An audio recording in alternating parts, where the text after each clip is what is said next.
तो देश की बहस में हम लगातार इस मुद्दे पर चर्चा कर रहे हैं कि चुनावों की तारीखों का ऐलान हुआ, सवाल चुनाव आयोग पर उठाए गए और किसकी हवा वहां पर राज्य में बनती हुई नजर आ रही है। सबके मुद्दे क्या हैं? हमारे साथ प्रेम शुक्ला जी इस वक्त जुड़े हुए हैं, बीजेपी के प्रवक्ता हैं, वरिष्ठ नेता हैं। अब निजेश अवस्थी जी भी हमारे साथ हैं, राजनीतिक विश्लेषक हैं, प्रोफेसर हैं DU के। और शोधो बनर्जी हमारे साथ कांग्रेस के वरिष्ठ नेता जुड़े हुए हैं। जितेंद्र तिवारी जी TMC के प्रवक्ता हमारे साथ जुड़े हुए हैं। विवेक श्रीवास्तव जी लेफ्ट के लीडर हमारे साथ इस वक्त जुड़े हुए हैं।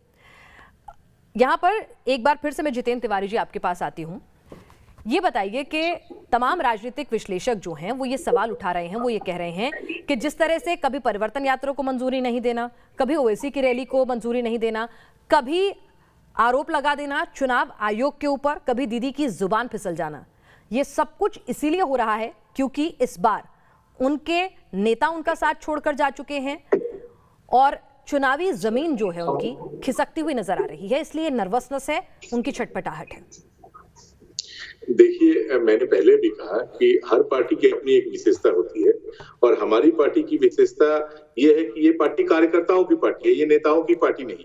तो एक दो लोग अपने व्यक्तिगत महत्वाकांक्षा की पूर्ति के लिए किसी लालचवश यदि दूसरी जगह जाते भी हैं तो इससे हमारी पार्टी को कोई फर्क नहीं पड़ता। ये पार्टी ममता बनर्जी की पार्टी है और करोड़ों करोड़ बंगाल की जनता कार्यकर्ता उनके साथ, उनके नेतृत्व में बंगाल में परिवर्तन आएगा। ओवैसी के आने से फर्क पड़ता है जी, हमें कोई फर्क नहीं पड़ता। तो फिर उनकी रैली को इजाजत दे दीजिए। पार्टी लाती है, भारतीय जनता पार्टी ला रही है तो बिल्कुल बिल्कुल, अरे उनका आना ना आना ये भारतीय जनता पार्टी की इच्छा पर निर्भर करता है। वो जब नहीं, परमिशन तो लॉ एंड ऑर्डर सब्जेक्ट आप लोगों के अधीन है, परमिशन तो पश्चिम बंगाल की तरफ से नहीं मिल रही है। वो कह रहे हैं कि ममता बनर्जी डर गई हैं। बिल्कुल ऐसा नहीं है, बिल्कुल ऐसा नहीं है। और ये आपका आरोप भी आज से समाप्त हो जाएगा क्योंकि आज से तो सब कुछ चुनाव आयोग के अंतर्गत है। तो चुनाव आयोग अपने स्वतंत्र है, वो निर्णय ले किसे जुलूस कराना है, किसे रैली करवानी है। चुनाव आयोग हमारा इसमें कोई इंटरफेरेंस नहीं है, लेकिन उनकी मंशा पर तो हमें संदेह है क्योंकि ओवैसी आज तक नहीं आए, आज तक बंगाल में नहीं आए। अचानक चुनाव के समय भारतीय जनता पार्टी के नेताओं के कहने पर आएंगे। वो कहाँ रैली करेंगे ये भी भारतीय जनता पार्टी के नेता ठीक कर देंगे, वो किस होटल में रहेंगे ये भी भारतीय जनता पार्टी के नेता ठीक कर देंगे। तो ये तो जग जाहिर होना चाहिए ना कि किसके कहने से। सीमांचल में अच्छा प्रदर्शन किया तो इसीलिए उत्साहित होकर आ गए वो पश्चिम बंगाल। दिक्कत क्या है? नहीं, दिक्कत कोई नहीं, दिक्कत कुछ भी नहीं है, लेकिन उनका असली चेहरा तो हम जनता के सामने लाएंगे ना कि भारतीय जनता पार्टी में और ओबीसी की पार्टी में कोई अंतर नहीं है। इनके अंतर्गत आपस में इनका साठगांठ है। ये इनका असली चेहरा तो जनता प्रेम शुक्ला जी आपको करना ही पड़ेगा ना। बिहार में भी आरोप लगे थे ओवैसी बीजेपी की बी पार्टी हैं और अब फिर से तृणमूल कांग्रेस कह रही है आप ही लेकर आ रहे हैं, आप ही की स्ट्रेटेजी है चुनाव जीतने की। ये ओवैसी और तृणमूल कांग्रेस पार्टी की नीति एक जैसी है और वो बी पार्टी हमारी हो जाते हैं। ओवैसी की पार्टी चाहे उसका जो जब से अस्तित्व है वो कांग्रेस के समर्थन में। ये जो ओवैसी असदुद्दीन है, इनके अब्बा हुजूर सलाउद्दीन ओवैसी जो थे वह भी कांग्रेस की सरकार को समर्थन देते थे।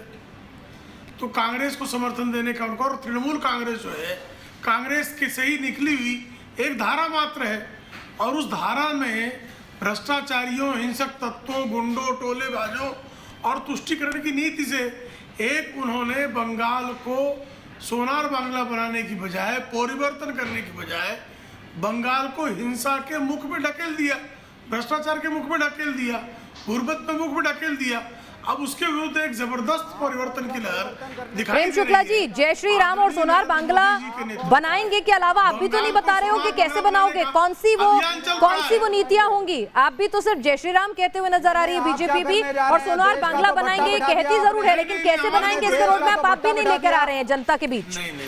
देश का आपने भट्टा बिठा दिया, उसी की बात है बॉर्डर के ऊपर, और आप सोनार बंगाल बनाएंगे। सारे गांव तक 30,000। आप बताइए ना sir, manufacturing zero, agricultural growth rate zero, unemployment super high, पढ़ाई हो गई है महंगी, किसान बैठा है सड़क पे। जब देश का भट्टा बिठा दिया, बंगाल में कौन सा चमत्कार होगा? ये क्यों चिल्ला रहे हैं? चलिए बता दीजिए, बंगाल के अंदर सिलेंडर का दाम क्या होना चाहिए? नहीं, बंगाल के अंदर सिलेंडर का दाम क्या होना चाहिए? बंगाल के अंदर पेट्रोल की कीमत क्या होनी चाहिए? बंगाल के अंदर डीजल की कीमत क्या होनी चाहिए? कैसे बनाएंगे सुंदर बंगाल? हम भी सुनना चाहते हैं कि क्या हो गया आपको? क्या है बीजेपी के माइंड में? अचानक हो क्या गया आपको? केरल में महंगाई का आज करंट लग गया, बताइए प्रेम शुक्ला जी, महंगाई का करंट लग गया, बताइए, चोरों के हाथों से सवालों के जवाब दीजिए। बंगाल में तो कुछ हाथ लगना नहीं है। मैंने महंगाई आपसे पर चर्चा सवाल करेंगे पूछा ना। सर, हमें हम तृणमूल महंगाई पर कांग्रेस को चर्चा तो हम करने के खत्म लिए करेंगे, तैयार हैं तृणमूल और कांग्रेस जनता के को साथ हम महंगाई लड़ेंगे, से लेकिन आप मुक्त बता देने दीजिए का सामर्थ्य आपके अगर सुंदर किसी बंगाल में में क्या होने जा रहा तो है? आदरणीय नरेंद्र मोदी जी में ही है, जो इस देश के 85 करोड़ अरे भैया किसान जो बैठा है बॉर्डर पे उसको तो कुछ दे दो पहले। तुम बंगाल के किसानों की बात करते हो, देश का किसान बॉर्डर पे बैठा है। पंजाब चलिए देश का किसान बॉर्डर पे बैठा है। चलिए एक मिनट, मेरे को कांग्रेस के पास भी जाना है। शोधो बनर्जी लगातार जुड़े हुए हैं और मेरे पास अवस्थी जी भी हैं, लेकिन एक संक्षिप्त टिप्पणी यहाँ पर। जितेंद्र तिवारी जी, आपके लिए मेजर ओपोनेंट कौन, लेफ्ट और कांग्रेस या फिर बीजेपी? हर पेट को पालने का ममता बनर्जी अपना मेन कंटेंडर इस चुनाव में किसको मान रही हैं, लेफ्ट और कांग्रेस या फिर बीजेपी? देखिए, बंगाल के परिप्रेक्ष्य में भारतीय जनता पार्टी, लेफ्ट एवं कांग्रेस में कोई अंतर नहीं। चुनाव के समय ये सारे लोग एक साथ हो जाते हैं। और मैं प्रेम जी से पूछना चाहूंगी कि सोनार गुजरात आपने बना लिया, सोनार उत्तर प्रदेश बना लिया, सोनार बिहार बना लिया, उन सब राज्यों को सोना के बना दिया। अब बंगाल में सोनार बंगला आप बनाएंगे? आपकी जरूरत नहीं, बंगाल के लोग ही सोनार बंगला बना चुके हैं। सोनार बंगला ये है, ये सोनार बंगला है। आप तो यहाँ से सोनार लूटने के लिए आ रहे हैं, आप यहाँ से लूट करने जाने के लिए आ रहे हैं। आप बाहर के लोग, ये बंगाल तो सोने की बंगाल है। आप बाहर के लोग यहाँ सोना लूटने के लिए आ रहे हैं। आप पहले सोनार उत्तर प्रदेश बनाइए, सोनार बिहार बनाइए, पहले उन राज्यों को सोने का बनाइए, बंगाल के बारे में को भगाएंगे। अरे बंगाल तो सोने की बंगाल है, उत्तर प्रदेश बंगाल सोने की बंगाल है। आप तो यहाँ पर लूटने के लिए आ रहे हैं, आप यहाँ लूटने के लिए आ रहे हैं। लेकिन ममता बनर्जी जब तक है, हम बंगाल को लूटने नहीं देंगे। हम आपको बंगाल को लूटने नहीं देंगे। मजबूती के साथ एक एक कार्यकर्ता खड़ा रहेगा, आपको बंगाल को लूटने का मौका नहीं मिलेगा। लूट से मुक्त कराएंगे, बहुत मजबूती के साथ खड़े रहेंगे। ओवैसी के घर में सीबीआई नहीं भेजते आप ओवैसी के घर में सीबीआई नहीं भेजते, क्योंकि आपके मित्र हैं। मुक्त कराएंगे। आप ओवैसी के घर में नहीं भेजते, ओवैसी के घर में आप सीबीआई नहीं भेजते, क्योंकि आपके मित्र हैं। आप सीबीआई भेजेंगे किसके घर में? तृणमूल कांग्रेस के नेताओं के घर में, क्योंकि हमसे आपको डर लगता है। ओवैसी के घर में भेजिए ना। ओवैसी के घर में किसी को भेजा क्या आपने? क्योंकि वो आपके मित्र है, क्योंकि वो आपके मित्र है। ओवैसी आपके मित्र है। आपके भटके भटके तेवर बता रहे हैं कि बंगाल से तृणमूल जा रही है। नहीं, आप बताइए ना, उन्नाव में, उत्तर प्रदेश के उन्नाव में दलित महिला के साथ जो हुआ, कौन सा सोने का उत्तर प्रदेश बनाया आपने? बंगाल को अपमान करना बंद करें, बंगाल को अपमान करना बंद करें, बंगाल को अपमान करना बंद करें। चलिए, यहाँ पर शोधो बनर्जी भी हमारे साथ हैं। बनर्जी साहब, ये बता दीजिए कि 2016 के प्रदर्शन को अगर देख लें, वोट परसेंट को देख लें, तो कांग्रेस इस चुनाव में कहां खड़ी नजर आती है? ऐसा लग रहा है तृणमूल कांग्रेस वर्सेस बीजेपी की ये लड़ाई है। आप और इसका तो आप अगर सबसे पहले मैं तारीफ करता हूं, कम से कम न्यूज नेशन ने 2016 के जो रिजल्ट उस पर निगाह डाले हैं, क्योंकि 2016 में वाम और कांग्रेस ये जो अनऑफिशियल जोड़ था उसको 38.5% वोट मिला था और तृणमूल को मिला था 45% और भाजपा ने 10% वोट काट के तृणमूल को सत्ता में वापस लाए। अब इस बार का सबसे बड़ा मुद्दा क्या है कि तृणमूल के जमाने में भाजपा 0 एमपी से 18 एमपी, सैकड़ों शाखाओं से हजारों शाखाएं और दंगे बंगाल में वापस आ गए। आप बताइए, जो धूप बत्ती लगा के आपके घर के मच्छर बढ़ जाए, क्या वो धूप बत्ती दोबारा यूज करेंगे? तो बेसिकली हमारी लड़ाई तो एक ही साथ है, क्योंकि तृणमूल और भाजपा एक ही है और भाजपा ने अपना आरएसएस सब भूल के अपना सारा संकट, जनता बेचारी कंफ्यूज हो जाएगी। ओवैसी भाजपा एक है, तृणमूल भाजपा एक है, तृणमूल कह रही है कांग्रेस भाजपा और लेफ्ट भी एक ही है, सब एक है, तो एकजुटता ये कहीं नजर नहीं आती है। बहरहाल हमारे साथ अवनीश अवस्थी जी मुस्कुरा रहे हैं। अवनीश जी, अगर सब इतने एक है, सब एकीकृत है, पंजाब से भगा दिया प्रेम शुक्ला जी, तो ये क्या हो? अच्छा, एक मिनट जरा, अवनीश अवस्थी जी मुस्कुरा रहे हैं। पंजाब होके आइए, आपके बहुत स्वागत होगी, वहां पे जाइए आप। वैसे एक बात बता दूं, आज आपका चश्मा चेहरा याद आया। अडवाणी जी तो दाऊद को लाते एक मिनट पूछ लो जरा उनसे भी, राजनीतिक विश्लेषक हैं, उन्हें इसमें उन्होंने आपके सबके तर्क सुने, उन्हें क्या नजर आ रहा है? जितेंद्र तिवारी को मैं बता दूं, जितेंद्र तिवारी जी और मैं शोधो बनर्जी आपको बता दूं, मनमोहन सिंह की सरकार जब एक वोट से गिरने वाली थी तो मनमोहन सिंह किसके पास गए थे वोट मांगने और किसका वोट मिला था? ओवैसी का। आपको मालूम है?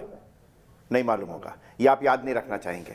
आपको जो सवाल पहले उठाए थे उनका भी जवाब नहीं दिया। क्या बात कर रहे हैं?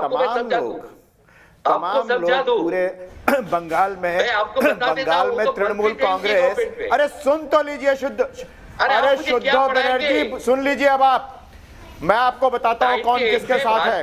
कर्नाटक में सरकार बनी कांग्रेस की और जेडीएस की, वहां पर कौन कौन पहुंचा था? वहां पे ममता बनर्जी, सीताराम येचुरी, कांग्रेस की सोनिया गांधी, बीएसपी, एसपी, कौन थे इकट्ठे उस मंच पर? जनता आपके खिलाफ कौन थे?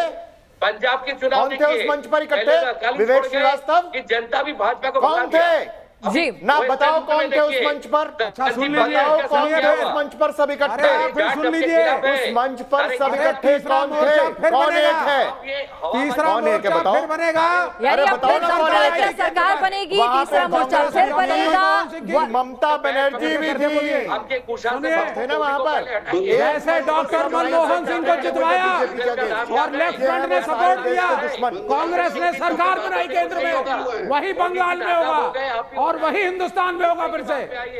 चलिए, तो एक बार फिर से कांग्रेस और लेफ्ट करेंगे, इतिहास को दोहराएंगे और 10% से 40 पार पहुंच जाएंगे और पूर्ण बहुमत से सत्ता में आएंगे। सबके अपने अपने दावे हैं। बहरहाल पश्चिम बंगाल का चुनाव दिलचस्प होने वाला है और जो सवाल हमने पूछा था कि क्या चुनाव की तारीखों पर सवाल उठाना उचित है, देश की बहस के दर्शकों ने जो जवाब दिया है उसमें 90% दर्शक कहते हैं ये गलत तरीका है। 90% लोग नहीं मानते हैं इसे सही तरीका। हमारी कोशिश थी कि आप सभी लोगों को चर्चा में शामिल कर आपकी पार्टी के, आपके जो तमाम तर्क हैं वो दर्शकों के सामने रखें, ताकि हर मुद्दे पर देश की बहस में देश की जनता को सही सब कुछ नजर आने लगे। आप सभी चर्चा में शामिल हुए, आपका बहुत बहुत शुक्रिया।